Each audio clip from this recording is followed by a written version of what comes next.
let's talk about CarPlay, shall we? Let's take a diversion here. So I saw this story from Mac Rumors, and I was like, this is actually a really good um, summary of what we can expect from CarPlay, which is right around the corner, and CarPlay version 2. And I don't know how many of you are interested in CarPlay, so I'll do this just briefly. But Apple 2 years ago showed off their next generation CarPlay. That was at WWDC 2022, and no vehicles have it yet. So I don't know what's taking so long, but I wanted to do a quick recap of what you can expect. So there were a lot of automakers that were committed to integrating CarPlay, which I think it should be all of them. If they were smart, they would just let Apple take over their interior infotainment systems and heads-up displays and everything, because Apple does this so well. And most car manufacturers do this so incredibly poorly. Like, it just seems like a great partnership. Acura, Audi, Ford, Honda, Infiniti, Jaguar, Land Rover, Lincoln, Mercedes-Benz. Well, isn't Lincoln part of GM? Lincoln's part of Ford. Lincoln's part of Ford. Okay. A lot of these are conglomerates. Like Yeah, okay. Jaguar, Land Rover, they're the same. Yeah.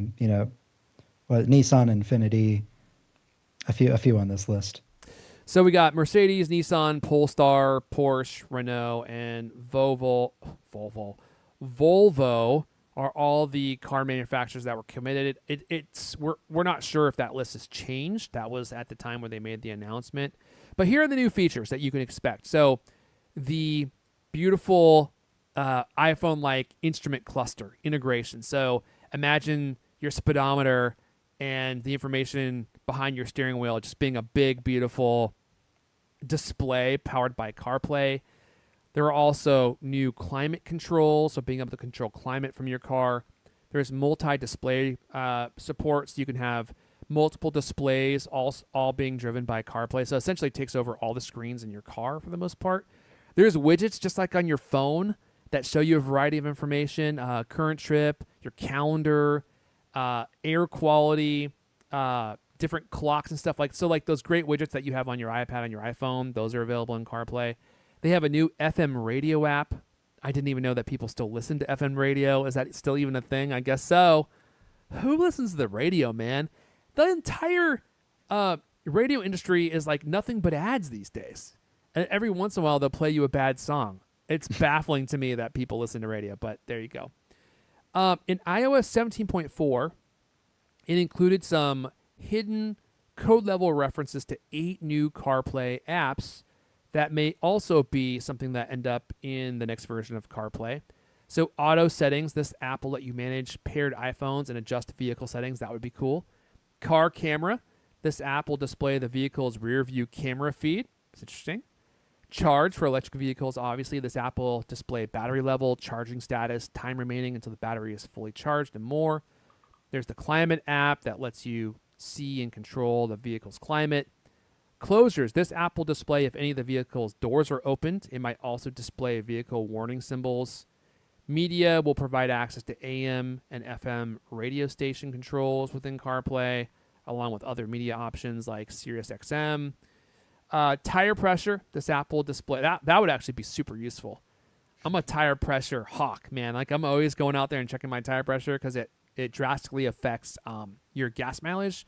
Like, I heard that if you're off by like as little as like 10% on your tire pressure, like your gas mileage seriously suffers.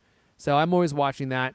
But the tire pressure app will display air pressure for each of the tire's vehicles, provide low pressure, high pressure, and flat tire warnings. And then trips. The app will provide a variety of driving-related data, including the vehicle's average speed, fuel efficiency, energy efficiency, total time elapsed, distance traveled, so on, so forth, into eternity. And there's a bunch of great pictures in this story as well. If you're interested in seeing what these new CarPlay displays might look like, didn't Tim Cook recently participate in like the launch of a new Porsche or something? Did you hear anything about this story? Yeah. I watched. There was a Porsche media event, and I guess they do theirs kind of similar to Apple's, where it's a pre-recorded video. And Tim Cook had a little, several minute long cameo. Yeah, that's interesting. It's incredibly awkward scripted dialogue because, really? Of course, neither of them are actors.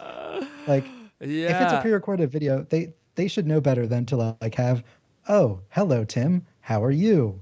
And so, wow, because like they can't actually feign surprise. They're not capable of human emotion. They're CEOs, you know? That is hilarious. They must have worked that into like the CarPlay agreement. Like they're like, okay, we'll support CarPlay, but you got to help us promote it in some way. And now that Mhm. Apple isn't making an Apple car, TC is free to actually drive competitors' cars and stuff. They weren't Uh, even talking about CarPlay. They were talking about like the new Porsche Taycan, and because apparently they use like Vision, like Porsche engineers were using Vision Pro for something or other, and so okay, so Tim Cook there's was talking about Vision Pro like awkwardly for a few minutes. that's hilarious. I haven't watched the video yet. I just saw that people were talking about it, and I was like, I gotta go hunt this thing down and watch it. That must have been painful. Yeah, I'm I'll put a sure. link to it in the show Okay, notes. that'd be great. Yeah, I'm sure. Tim Cook, like as much as I love him, being natural in an interview situation is not amongst his strengths. I'm sure negotiating down to the ninth decimal point, there's probably no one better.